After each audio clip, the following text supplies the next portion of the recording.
Hello friends, मैं रोहित कुमार कौटल्या पाठशाला में स्वागत करता हूं। जैसा कि हम लोग पिछला क्लास में एसएससी जीडी का सिलेबस डिस्कस कर चुके थे। जो कोई वीडियो नहीं देखे होंगे तो कृपया जाकर उस वीडियो को देख ले, ताकि आपको पता चल जाए कि हमें क्या क्या पढ़ना है और कहां से कितना क्वेश्चन आता है। ठीक है, तो आज हम लोग जो चर्चा करेंगे वो चैप्टर भी चालू करेंगे। उससे पहले, चैप्टर जाने से पहले मेरा ये स्टाइल होता है, पहले जो सब्जेक्ट है पहले उस सब्जेक्ट को सीखते हैं, समझते हैं कि क्या है वो। ठीक है, तो दोस्तों मेरा पहला क्वेश्चन आप लोग से ये है कि व्हाट इज रीजनिंग। रीजनिंग है क्या? क्योंकि हम पहले ही बताए थे आप लोग को कि हम यही मान के काम करेंगे, यही मान के पढ़ाएंगे आप लोग कि आपको कुछ भी नहीं आता है।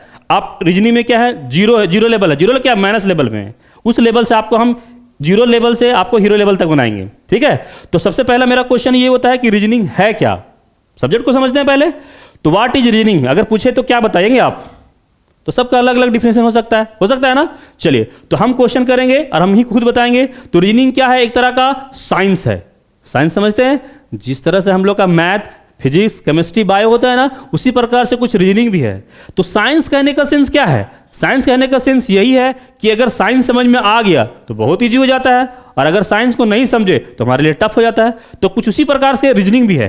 अगर आप रीजनिंग समझ जाते हैं तो आपके लिए बहुत ईजी हो जाएगा, और अगर आप नहीं समझते हैं तो इसमें ऐसे ऐसे चैप्टर भी हैं जो दिमाग खराब करके भी रखेगा। तो बात समझ में आया? साइंस का मतलब क्या है? तो रीजनिंग एक तरह का साइंस है, जिससे क्या होता है, प्रेजेंस ऑफ माइंड। अब प्रेजेंस ऑफ माइंड का मतलब क्या हुआ कि जहां से भी आप क्लास कर रहे हैं तो रियली में आपका दिमाग ठीक ठाक काम कर रहा है या कुछ और सोच रहे हैं, उसका पता लगाया जाता है। तो रीजनिंग क्या, एक तरह का साइंस है, जिससे क्या होता है, presence of mind. Presence of mind का मतलब समझ में आ गया। और जिसमें थॉट का पता लगाया जाता है। तो थॉट बोलिएगा कैसे? जैसे कोई टॉपिक देंगे तो उसके बारे में आप नेगेटिव बात करते हैं या पॉजिटिव बात करते हैं, उसका पता लगाया जाता है। तो क्या समझ में आया यहां तक? कि रीजनिंग एक तरह का साइंस है, जिससे क्या होता है, प्रेजेंस ऑफ माइंड, और जिसमें थॉट का पता लगाया जाता है, और जिसमें लॉजिक का पता लगाया जाता है। रीजनिंग में बहुत ही टर्म है लॉजिक। कोई भी क्वेश्चन बोलेंगे तो इसे पूछे बोलेंगे क्या लॉजिक है, बताइए। तो लॉजिक का मतलब क्या हुआ कि कोई टॉपिक दिए तो उसके बारे में आप रिलेटेड बात करते हैं या कुछ और हट के बात करते हैं, उसका पता लगाया जाता है। तो ये बात समझ में आ गया। रीजनिंग क्या है, एक तरह का साइंस है, जिससे क्या होता है, प्रेजेंस ऑफ माइंड, थॉट और लॉजिक का पता लगाया जाता है। क्लियर है? अगला क्वेश्चन आप लोग से ये है कि रीजनिंग आखिर कहां से लिया गया है, कहां से आया है ये रीजनिंग। तो देखा जाए तो रीजनिंग कहीं से आया हुआ नहीं है, ये आपका डेली लाइफ से लिया हुआ चीज है। अब बोलिएगा डेली लाइफ से लिया हुआ कैसे है? तो हम सारे चैप्टर को रिलेट करते हैं। जैसे देखिए, अगर आप इंग्लिश सीखना स्टार्ट करते होंगे बचपन में, तो कहां से सीखना स्टार्ट करते होंगे? ABCD से, इंग्लिश अल्फाबेट से करते हैं ना। लेकिन अगर हम आपसे क्वेश्चन ये कर दे कि बताइए तो P का पोजीशन लेफ्ट हैंड से या स्टार्टिंग से कितना होता है, तो शायद इस तरह का क्वेश्चन हम वहां पे नहीं पढ़े। अगर हम आपसे क्वेश्चन पूछ दे कि बताइए तो कि H और R के बीच में कौन सा लेटर है, तो इस तरह का क्वेश्चन नहीं पढ़े। या H और R के बीच में कितना सारा लेटर है, इस तरह का क्वेश्चन नहीं पढ़े। लेकिन क्या बताइए, क्या आप रीजनिंग से फैमिलियर, इंग्लिश अल्फाबेट से फैमिलियर नहीं है? बिल्कुल फैमिलियर है। तो क्या है, आपका डेली लाइफ से उठाया हुआ चैप्टर है, जो रीजनिंग में डाला गया है। पहले ही चैप्टर का नाम दे दिया गया है इंग्लिश अल्फाबेट, अंग्रेजी वर्णमाला, जो हमें पढ़ना भी है। क्लियर है? हम लोग कहीं भी रास्ता में जाते हैं तो लेफ्ट मुड़ते हैं, राइट मुड़ते हैं, ट्रैवल करते हैं डिस्टेंस। क्या इससे फैमिलियर नहीं है? बिल्कुल फैमिलियर है। तो क्या है, ये आपका डेली लाइफ से उठाया हुआ चैप्टर है, जो रीजनिंग में डाला गया है, जिसको हम लोग क्या बोलते हैं, डिस्टेंस एंड डायरेक्शन, दूरी और दिशा, जो हमें पढ़ना भी है। क्लियर है? हम लोग घर में क्या है, फैमिली है, मम्मी है, पापा है, भाई है, बहन है, ठीक है, भैया है, भाभी है कि नहीं है? तो क्या है, आपका डेली लाइफ से उठाया हुआ चैप्टर है, जो रीजनिंग में डाला गया है, जो हमें पढ़ना है, जिसको हम लोग क्या बोलते हैं, ब्लड रिलेशन, रक्त संबंध। क्लियर है? कहीं भी हम लोग जाते हैं तो बैठते हैं एक तरीका से बैठते हैं, या तो सीधा बैठते हैं या गोल घूम राउंड टेबल में बैठते हैं कि नहीं बैठते? जैसे तैसे तो नहीं बैठ जाते। तो क्या है, आपका डेली लाइफ से उठाया हुआ चैप्टर है, जो रीजनिंग में डाला गया, जिसको हम लोग क्या बोलते हैं, सिटिंग अरेंजमेंट, बैठक व्यवस्था, जो हमें पढ़ना भी है। क्लियर है? मिरर के सामने हमेशा खड़ा होते होंगे, डेली खड़ा होते होंगे, वहां पे इमेज बनता है कि नहीं बनता है? बिल्कुल बनता है ना। तो क्या है, आपका डेली लाइफ से उठाया हुआ चैप्टर है, जो रीजनिंग में डाला गया, जिसको हम लोग क्या बोलते हैं, मिरर इमेज, दर्पण प्रतिबिंब, जो हमें पढ़ना भी है। कभी नदी किनारे, तालाब किनारे भी बैठे होंगे तो वहां पे भी तो आपका इमेज बनता है। तो क्या है वो, आपका डेली लाइफ से उठाया हुआ चैप्टर है, जो रीजनिंग में डाला गया, जिसको हम लोग क्या बोलते हैं, वाटर इमेज, जल प्रतिबिंब, जो हमें पढ़ना भी है। तो इसी तरह से लगभग सारे चैप्टर रीजनिंग का क्या है, आपका डेली लाइफ से ही रिलेटेड है। क्लियर है? तो ये बात अब दिमाग से निकाल दीजिए कि आपको कुछ नहीं आता है। बस आपको यही दिमाग में रखना है कि हमको सब आता है। ठीक है, भले क्या है कि आपको क्वेश्चन नहीं आता है, किसमें क्वेश्चन कैसे आता है, तो वो तो हम सिखाएंगे, उसी के लिए तो यहां पे हम आए हुए हैं आप लोग के लिए। क्लियर है? लेकिन दिमाग से ये निकाल दिए कि रीजनिंग एकदम नहीं आता हमको। ठीक है, तो रीजनिंग कुछ नहीं है, क्या है, आप हमेशा डेली लाइफ में आप यूज करते हैं, बस यही समझिए आप। क्लियर है? चलिए, यहां तक क्लियर हो गया कि रीजनिंग है क्या और कहां से लिया गया है।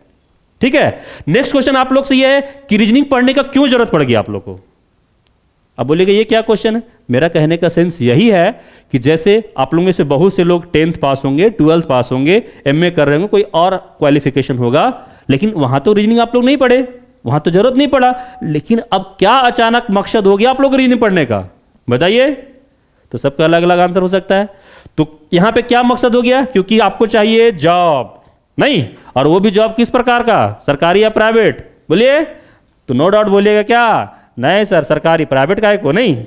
तो जहां भी हम सरकारी का बात करते हैं, चाहे आपका SSC GD हो, नहीं, चाहे आपका SSC हो, चाहे रेलवे हो, चाहे बैंक हो, नहीं, चाहे UPSC हो, वहां पे रीडिंग आता है कि नहीं आता है, बिल्कुल आता है कि नहीं।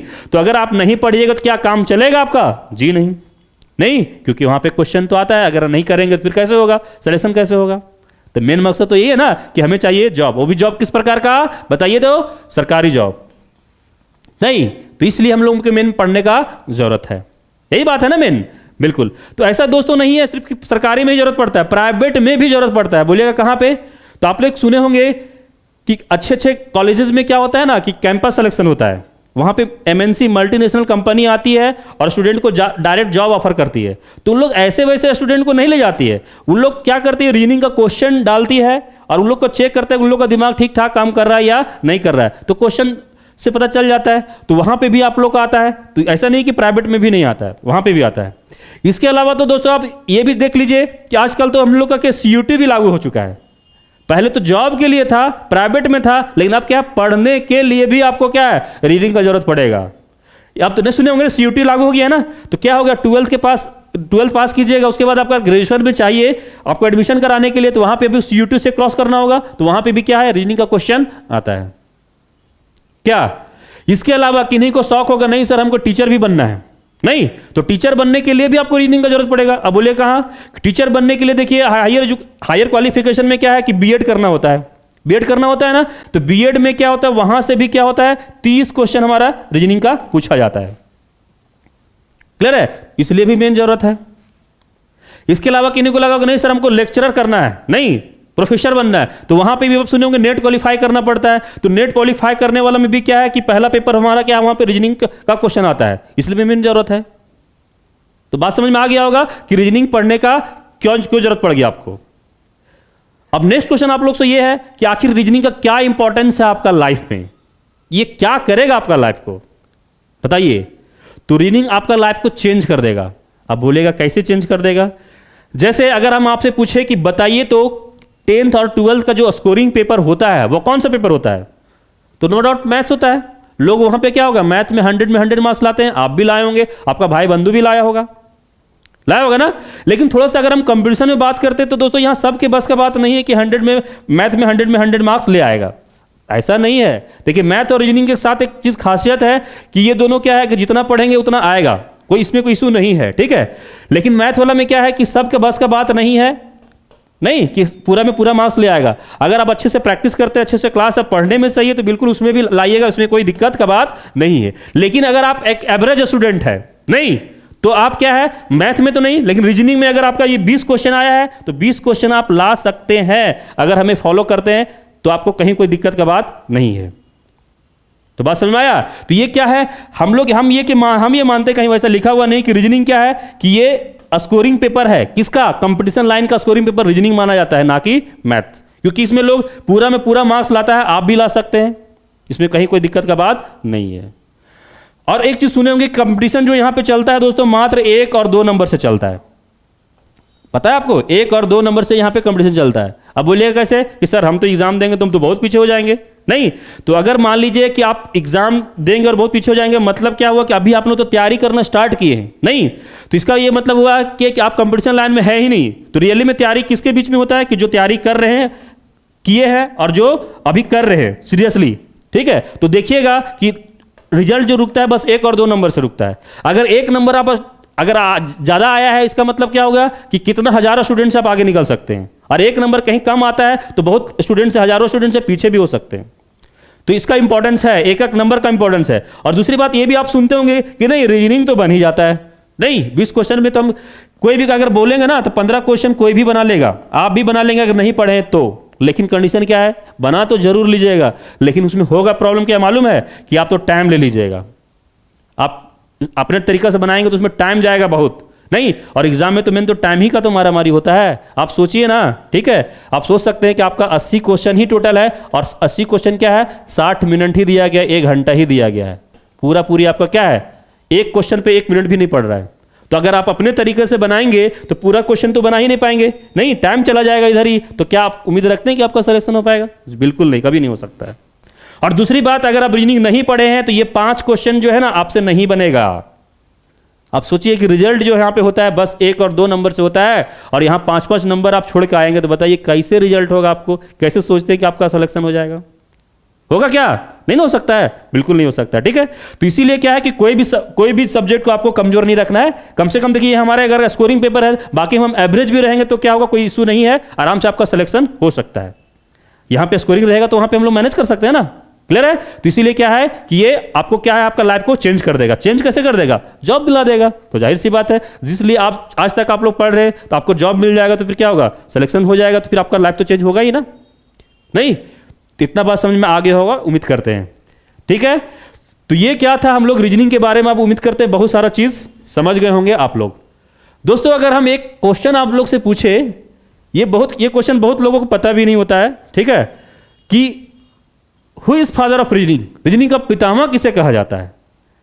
तो ऐसा क्वेश्चन हो सकता है कि आपने सोचा भी नहीं होगा कि ऐसा होता है कि नहीं, लेकिन यहां पे देखा जाए तो इसका होता है। अब बोलिएगा कौन है पितामह?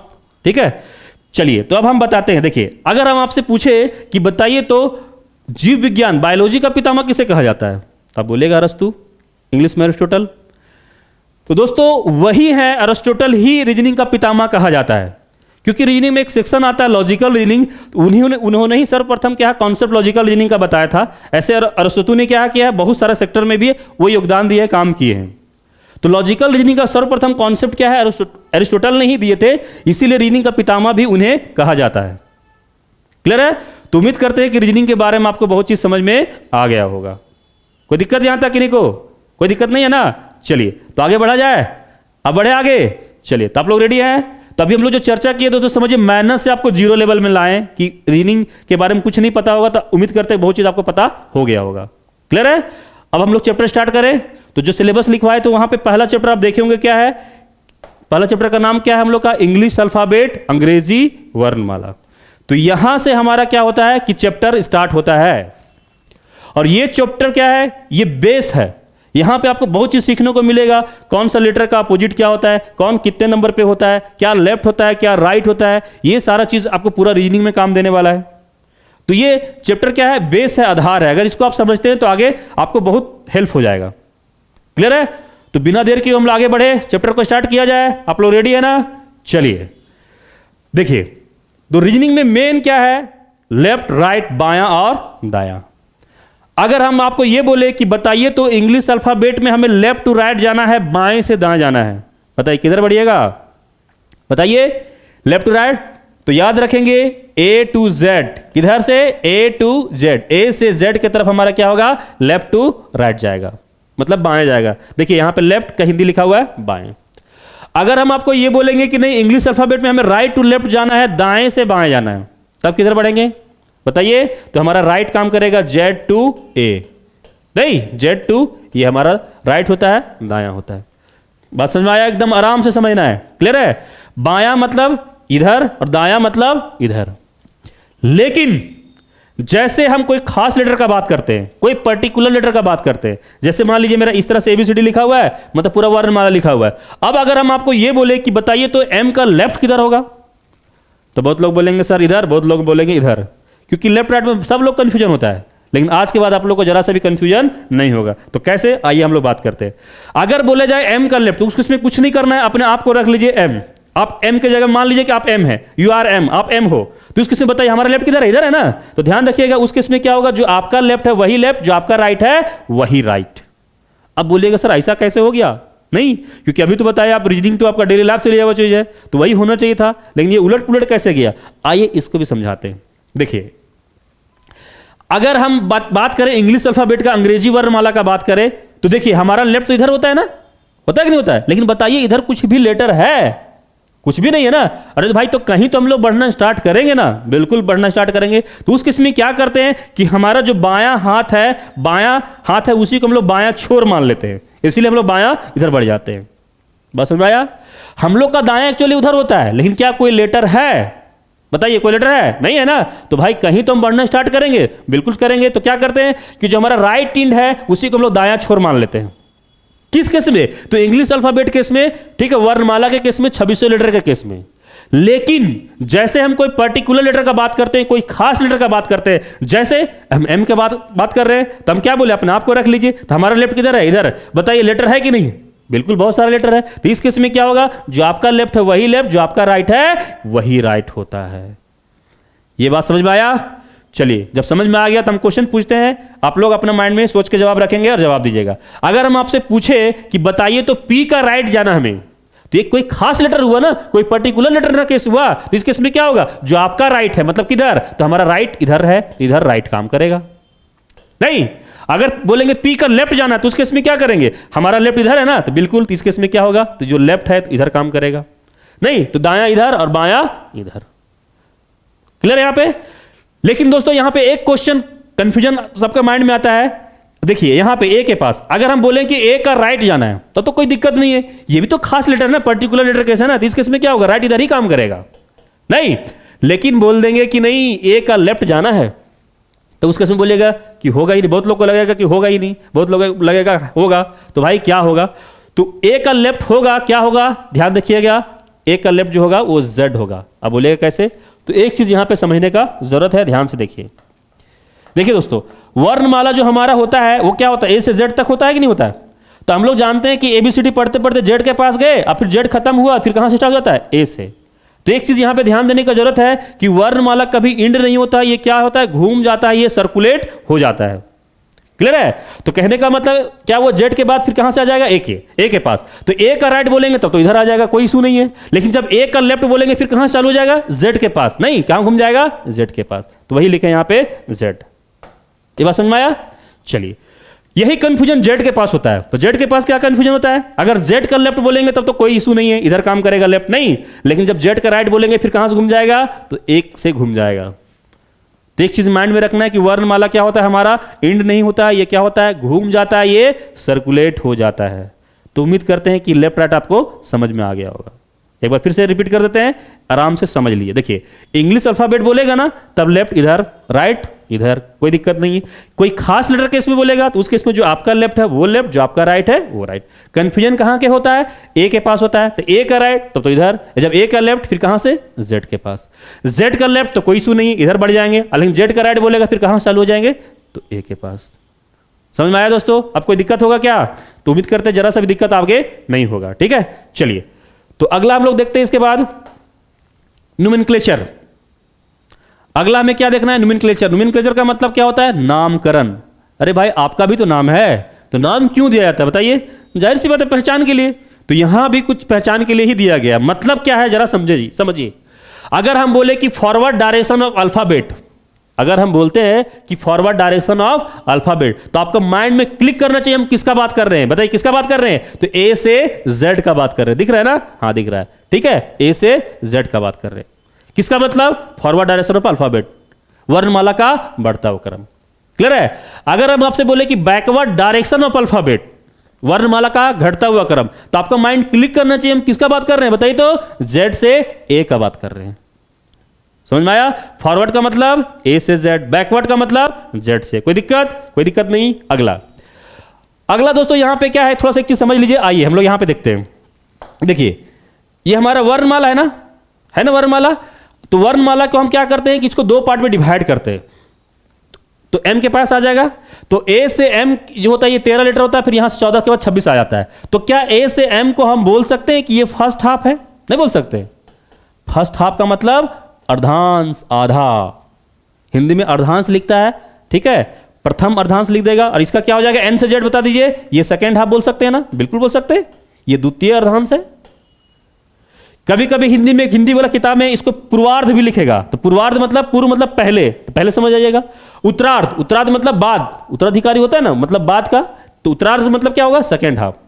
तो एक बार समझ में आया कि ए से एम को हम क्या बोलेंगे, फर्स्ट हाफ, और एन से जेड को क्या बोलेंगे, सेकेंड हाफ। तो देखिए यहां पे यही चीज लिखा हुआ है। तो अगर बताइए हम बोलेंगे फर्स्ट हाफ ऑफ अल्फाबेट, तो आपका माइंड में क्या क्लिक करना चाहिए बताइए, तो ए से एम का बात कर रहे हैं हम लोग, नहीं। अगर बोलेंगे सेकेंड हाफ ऑफ अल्फाबेट, नहीं, वर्णमाला का द्वितीय अर्धांश, तो आपका माइंड किसका क्लिक करना चाहिए, किसका बात कर रहे हैं हम लोग, एन से जेड का बात कर रहे हैं। बात समझ में आया। फॉरवर्ड का मतलब ए से जेड, बैकवर्ड का मतलब जेड से, फर्स्ट हाफ का मतलब बताइए ए से एम, सेकेंड हाफ का मतलब एम से जेड। क्लियर है। अगर हम बोले बताइए तो रिवर्स ऑफ फर्स्ट हाफ, प्रथम अर्धांश का उल्टा, मतलब क्या हो गया, एम से ए। अगर वही चीज बोलेंगे रिवर्स ऑफ सेकेंड हाफ, मतलब जेड से एन। माइंड में, दिमाग में रहेगा ना, ठीक है। तो इसी पे हमें क्या करना है, आगे चल के क्वेश्चन करना है। हमको क्वेश्चन क्या करना है, हमको ये देखना है कि फॉरवर्ड डायरेक्शन पे क्या क्या क्वेश्चन बनता है, वो सीखेंगे। बैकवर्ड पे क्या बनता है वो सीखेंगे। फर्स्ट हाफ पे क्या आता है वो देखना है। सेकेंड हाफ पे कैसा बनता है, रिवर्स ऑफ फर्स्ट हाफ में क्या आएगा, रिवर्स ऑफ सेकेंड हाफ में क्या आएगा। इसके अलावा भी कुछ और क्वेश्चन बनते हैं इस चैप्टर में, वो भी देखेंगे हम लोग, तब जाके ये चैप्टर कंप्लीट होगा। बस समझ में आया। तो मेरा स्टाइल यही होगा कि आगे आने वाला ही सब चीज आगे आएगा, तो अगर टर्म से फैमिलियर रहिएगा तभी वहां पे क्वेश्चन करने में मजा आएगा, नहीं तो मेरा स्टाइल यही है कि जो आने वाला रहता है वो पहले बता देंगे ताकि आपको वहां नया लगे नहीं। क्लियर है। चलिए अगला है to remember opposite of letter, बहुत ही इंपॉर्टेंट है। नहीं ये क्या है, पूरा रीजनिंग में आपको पीछा नहीं छोड़ने वाला है कि कौन सा लेटर का अपोजिट क्या होता है, ठीक है। तो उम्मीद करते हैं बहुत लोग को ये पता भी होगा और बहुत लोग को नहीं भी पता होगा, कोई बात नहीं है, आज के बाद आपको जरा सा भी दिक्कत नहीं होगा। तो यहां पे हेडिंग में क्या है, to remember opposite of letter, अक्षर का याद रखना, अक्षर का उल्टा। मतलब क्या है जरा समझिए, देखिए उल्टा का मतलब क्या जरा समझ लीजिए। जैसे मान लीजिए हम ऐसे लिखेंगे ए बी सी डी, इस तरह लिखते जाएंगे, ठीक है। वर्णमाला लिखते हैं ना हम लोग, एक्स वाई और जेड, ऐसे वर्णमाला मान लेते हैं हम लोग। तो यहां अगर हम आपको ये बोले कि बताइए तो ए मेरा कौन सा लेटर है, तो जाहिर सी बात है ए मेरा एक क्या है, फर्स्ट लेटर है। ए मेरा क्या है, एक फर्स्ट लेटर है। और जेड मेरा क्या है, एक लास्ट लेटर है।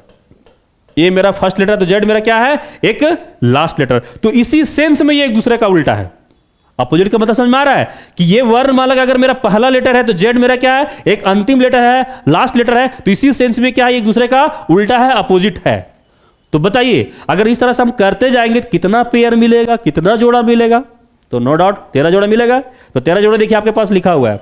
इस तरह से ABCD करते गए, फर्स्ट हाफ तक गए, फिर यहां से सेकंड हाफ से लौट जाइए, NOPQRST, इस तरह करते आइए UVWXYZ। तो यहां पे आप देख पा रहे होंगे ए का उल्टा क्या हो जाएगा, Z, B का Y, C का X, D का W, E का V, F का U, G का T, H का S, I का R, J का Q, K का P, L का O और M का N। तो जिनको नहीं याद होगा क्या करेंगे, इस तरह फर्स्ट हाफ लिखेंगे, सेकंड हाफ लिखेंगे और अपोजिट कर देंगे। तो क्वेश्चन तो वो भी बना लेंगे ना अगर अपोजिट का क्वेश्चन आता है तो। लेकिन अगर इस तरह से बनाएंगे तो प्रॉब्लम क्या है, टाइम नहीं, तो मेन तो टाइम ही का तो लफड़ा है। मेन एग्जाम में टाइम ही बचाना है, नहीं क्योंकि टाइम बचाएंगे रीजनिंग में तो हम मैथ्स में जीएस में लगा देंगे तो हमें क्या होगा, स्कोरिंग होगा, तो फिर हमारा रिजल्ट पक्का होगा नहीं। चलिए तो सवाल ये उठता है कि देखिए जिनको नहीं याद होगा इस तरह याद करेंगे। लेकिन अगर बहुत लोग ऐसे ए का जेड, बी का वाई, सी का एक्स ऐसे याद करते हैं। लेकिन दोस्तों अगर इस तरह से आप याद करेंगे तो प्रॉब्लम क्या है मालूम है, कि अभी याद रहेगा, कुछ दिन के बाद 10 दिन के बाद फिर आप भूल जाएंगे नहीं। तो फिर सवाल ये उठता है कैसे याद होगा बताइए। तो इसको याद कराने के लिए एक बहुत मस्त तरीका, मस्त ट्रिक आपको बताने जा रहे हैं। क्या आप लोग रेडी हैं बताइए, 2 मिनट में इसको याद करवा दे। याद करना चाहेंगे आप लोग, ठीक है करना चाहेंगे ना, चलिए तैयार है, खाली मेरा साथ दीजिएगा आप लोग, रेडी है ना। चलिए बिल्कुल। देखिए दोस्तों जो हमारा माइंड है ना, जो हमारा दिमाग है वो 2 पार्ट में डिवाइड है, एक लेफ्ट ब्रेन एक राइट ब्रेन। तो लेफ्ट ब्रेन में क्या होता है ना कि जो हम लोग रटते हैं तो कुछ दिन तक याद रहता है, वो लेफ्ट ब्रेन में चला जाता है। लेकिन कभी कभी देखते होंगे कि कुछ भी चीज बचपन में भी पढ़े लेकिन वो अभी भी याद रहता है। या हम लोग पिक्चर देखते हैं तो क्या होता है कि आगे क्या क्या होने वाला वो बिना रिविजन किए वो याद रहता है। लेकिन हम लोग पढ़ाई इतना बार पढ़ते हैं, रिवीजन भी करते फिर भी याद नहीं होता है। तो रीजन क्या है, तो देखिए दोस्तों हमारे माइंड में वही चीज याद रहता है परमानेंटली जो राइट ब्रेन में जाता है। अब सवाल ये उठता है कि राइट ब्रेन में कोई चीज जाता कैसे है, नहीं तो राइट ब्रेन में वही चीज जाएगा जो आपको दिखाई देगा। नहीं, जो स्टोरी के फॉर्म में होगा, जो पिक्चर के फॉर्म में होगा। क्लियर है? तो अगर उस तरह से आप भेजिएगा तो फिर क्या हो जाएगा, आपका परमानेंट याद रहेगा, आप कभी भूलेंगे नहीं। तो बोलिएगा ये सब क्या है सर? तो देखिए इसको राइट ब्रेन में भेजते कैसे, जरा सुनिए। तो स्टोरी कुछ इस प्रकार से है, ध्यान से सुनेंगे, आपको तुरंत याद हो जाएगा, फिर आपको कभी दिक्कत नहीं होने वाला है।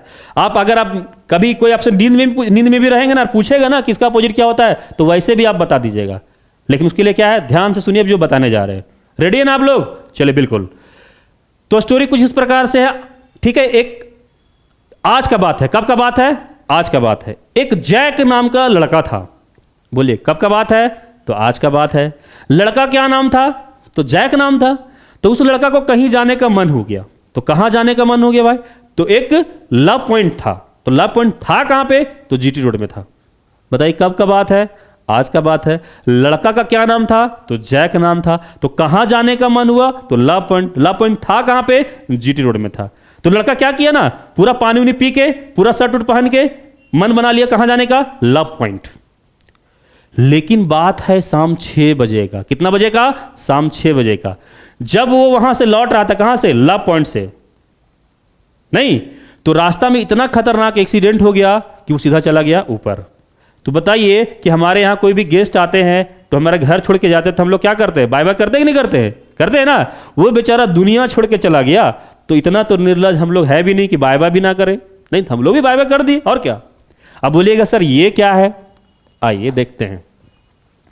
तो यहां पे देखिए लिखा हुआ, एक बार पढ़िए आप लोग, क्या है लिखा हुआ, जरा सा देखिए और बताइए।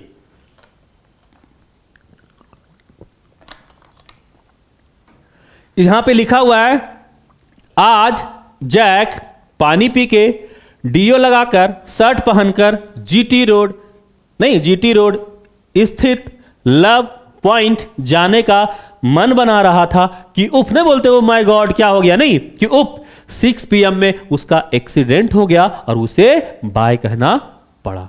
अभी जो स्टोरी सुना यही था ना, स्टोरी बिल्कुल यही था। तो यहां पे क्या है जरा सा देखा जाए। देखिए तो यहां ए का उल्टा क्या हो जाएगा? बोलिए जेड। आज का बात है, नहीं आज का बात है। जे का क्यू, जैक नाम का लड़का था। पी का के, पानी पी के, ऐसे याद रखना है। अब पी के हमारा मूवी भी था ना आमिर खान का, वैसे भी आप याद रखिए, नहीं याद रहेगा ना। तो पी का उल्टा क्या हो जाएगा? के। ए का जेड, आज का बात है। जे का क्यू, जैक नाम का लड़का था। और डी का क्या हो जाएगा? तो डी का बताइए डब्ल्यू, डीओ, इसको डीओ पढ़ना है। मालूम है बहुत लड़का लोग इसको क्या पढ़ता है, सर ये तो दवा पढ़ सकते हैं ना। अरे भाई दवा क्या को पड़ेगा? दवा लगा के लव पॉइंट जाएगा, बीमार घरे सुतेगा, काहे को जाएगा लव पॉइंट? नहीं, थोड़ा सेंट उंट मार के जाएगा तब ना मजा आएगा। नहीं, तो इसको क्या पढ़ना है? डीओ पढ़ना है। क्लियर है? चलिए अब यहां पर देखिए, एस का उल्टा क्या हो जाएगा? एच। और आई का उल्टा क्या हो जाएगा? आर। आई आर से याद रखना आपको, इंडियन रेलवे, भारतीय रेल, नहीं बहुत बड़ा चीज होता है। और एस एच में क्या है? देखिए इस तरह से आप याद रखिए, हाई स्कूल, हनी सिंह, हरभजन सिंह, कुछ भी ऐसे याद रखिए। असट में आ रहा है, वैसे भी याद रख सकते हैं, याद रहेगा। चलिए अगला देखिए, जीटी रोड। यहां पे देखिए टी छूट गया ना, तो टी एक्चुअली हम जीटी रोड में लिए क्योंकि ये बहुत हिट वर्ड है, हम लोग हमेशा इसको यूज करते रहते हैं। करते रहते कि नहीं करते? बिल्कुल। तो जुबान में रहेगा, जी का उल्टा क्या हो जाएगा? टी, याद रहेगा। चलिए यहां पे देखिए दोस्तों क्या है? एल का उल्टा ओ और भी का उल्टा ई। ये किस में आ रहा है? लव में। तो बहुत हिट वर्ड है, नहीं क्या इसको आप भूलेंगे? बोलिए कैसे नहीं भूलेंगे ना? कैसे नहीं भूलिएगा? यही सब तो वर्ड आपको चाहिए, नहीं क्योंकि मजा आता है ना ये सब, प्यार मोहब्बत, नहीं। चलिए तो क्या है? ये लव में आ रहा है, तो एल का उल्टा ओ और भी का उल्टा ई। बहुत हिट वर्ड है, याद रहेगा। एम का उल्टा क्या हो जाएगा दोस्तों? तो एन। नहीं, हम लोग मैसेज करते हैं कि आज मन आने का नहीं है, खाने का नहीं, तो एम नहीं तो करते हैं, तो एम का क्या हो जाएगा? एन। ठीक है। यू का एफ, नहीं ओ माय गॉड उफ क्या हो गया, ऐसा हम लोग करते हैं। सी का बताइए एक्स, 6 बजे एक्सीडेंट हुआ था। और बी का वाई, तो बाय बाय कहना पड़ा।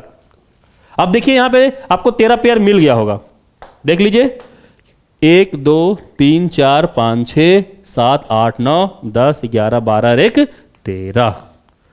तो याद हुआ कि नहीं हुआ? चलिए एक बार मेरे साथ बोलिए। ए का उल्टा, बोलिए ए का उल्टा जेड, आज का बात है। जे का क्यू, जैक नाम का लड़का था। बताइए पी का के, पानी पी के गया हुआ था, नहीं। डी का डब्ल्यू, नहीं डी का डब्ल्यू, डी लगा गया हुआ था। एस का एच, आई का आर, इंडियन रेलवे। जी का टी, जीटी रोड में। एल का ओ, भी का ई, एम का बोलिए एम का एन मन बना के, यू का एफ, ओ माय गॉड नहीं उफ, स्टोरी याद रखना है, सी का एक्स, बताइए सी का एक्स, और डी का डब्ल्यू, डी लगा गया हुआ था, एस का एच, आई का आर इंडियन रेलवे, जी का बताइए जी का टी, एल का ओ, भी का ई। तो इस तरह से देखिएगा, आप पढ़िएगा तो जरा सा भी आपको दिक्कत नहीं होगा। एक बार खाली पढ़ लीजिए, आप सुन लीजिए तो क्या होगा देखिएगा, परमानेंटली आपका माइंड में सेट हो जाएगा, आपको कभी भी दिक्कत नहीं होगा। तो उम्मीद करते हैं कि याद हो गया होगा। याद हुआ कि नहीं हुआ? तो चलिए एक बार फिर से मेरे साथ कोडिंग कर लीजिए, पूछते हैं जवाब दीजिएगा, ठीक है। देखिए बताइए, ए का जेड, बी का वाई, सी का एक्स नहीं, डी का डब्ल्यू, डी का डब्ल्यू, ई का बताइए ई का भी नहीं, ई का भी, ठीक है, ई का भी, एफ का यू उफ नहीं, इस तरह याद रखना है, जी का टी, जीटी रोड में, एच का एस शर्ट में आ रहा था, आई का आर इंडियन रेलवे, जे का क्यू, जय के नाम का लड़का था नहीं, जे का क्यू, के का पी पानी पी के नहीं, एल का ओ लब में आ रहा था, एम का एन नहीं। तो देखिए सारा आपका इसमें पेयर आ गया है नहीं। तो उम्मीद करते हैं दोस्तों कि आपको ये याद हो गया होगा। तो एक बार जल्दी से, ठीक है, स्पीड में मेरे साथ बोलिएगा, बताइए आई का आर और आर का आई, उल्टा भी होता है, ध्यान रखिएगा। अगर आई का आर होगा तो क्या आर का आई नहीं होगा? होगा ना, बिल्कुल होगा। एम का एन, एस का एच नहीं, एस का एच, आई का बताइए आई का आर, जी का टी, एल का ओ, भी का ई, एम का एन, एस का एच, आई का आर, आर का आई, एक्स का सी। बताइए याद हुआ कि नहीं हुआ? बिल्कुल याद हो गया होगा ना। तो बताइए मजा आया कि नहीं आया? तो कैसा लगा दोस्तों ये ट्रिक? आप लोग जरूर बताइएगा कमेंट करके कि आपको याद हुआ और आरओ से डिफरेंट मिला कि नहीं मिला। आप लोग कैसे याद रखते थे और ये आपको कैसे याद करवाए, आपको हमेशा के लिए याद हुआ कि नहीं हुआ, वो जरूर कमेंट करके आप बताएंगे। क्लियर है? तो उम्मीद करते हैं कि यहां तक ये सेशन आपको अच्छा लगा होगा। ठीक है, तो अगला क्लास में दोस्तों हम आपको ये बताएंगे, जिस तरह से अभी आपको याद करवाए ना कि कौन सा लेटर का अपोजिट कौन सा लेटर होता है, याद करवा दिए, माइंड में सेट कर दिए। तो अगला क्लास में ये भी बता देंगे आप लोग कि कौन सा लेटर कितना नंबर पे होता है, क्योंकि ये दोनों का बहुत इंपॉर्टेंट है, पूरा रीजनिंग में इसका यूजेज है नहीं। तो ये अगर ये दोनों हम लोग अपोजिट याद रहता है, पोजीशन याद रहता है, तो हमारा क्या होता है, रीजनिंग में कैलकुलेशन बहुत फास्ट हो जाएगा। आगे हम चैप्टर पढ़ाएंगे, इंग्लिश अल्फाबेट में तो यूज होगा ही होगा। अगला चैप्टर पढ़ाएंगे कोडिंग डिकोडिंग, वहां भी इसका बहुत ज्यादा यूज है। अगर आपको पोजीशन याद होते हैं, अपोजिट याद होता है, तो कैलकुलेशन बहुत फास्ट बनेगा, कम समय में आप क्वेश्चन बना के निकल जाएंगे। बताइए क्लियर यहां तक? तो उम्मीद करते हैं दोस्तों ये आप लोग को पसंद आया होगा। ठीक है, तो अगला क्लास में जब आएंगे तो आपको क्या पोजीशन याद करवाएंगे और फिर हम लोग आगे देखेंगे, आगे की फिर बात करेंगे। ठीक है, तो एक बार क्या क्या पढ़ाएं आपको, एक बार हम रिवीजन करवा देते हैं आपको। देखिए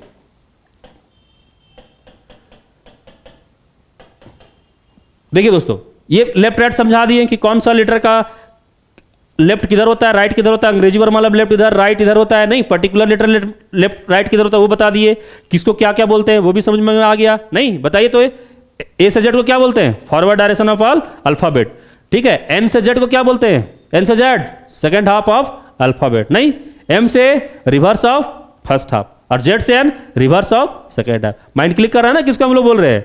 हाँ, तो ऐसे मजा लेते रहना। ठीक है, चलिए तो अगर हम आपसे फिर से पूछे, एक बार फुटिंग कर लेते हैं किसका, अपोजिट का, क्योंकि देखिए जितना बार एक बार बोलिएगा ना वो हमेशा के लिए फिर क्या होगा, याद हो जाएगा, आपको बार बार रिपीट करने का कोई जरूरत नहीं है। तो बताइए एम का एन, एस का एच, एकदम जल्दी जल्दी, आई का आर, जी का टी, एल का ओ, भी का बोलिए भी का ई, एम का एन और एस का एच, आई का आर और जी का टी, एल का ओ और भी का ई और बी का वाई।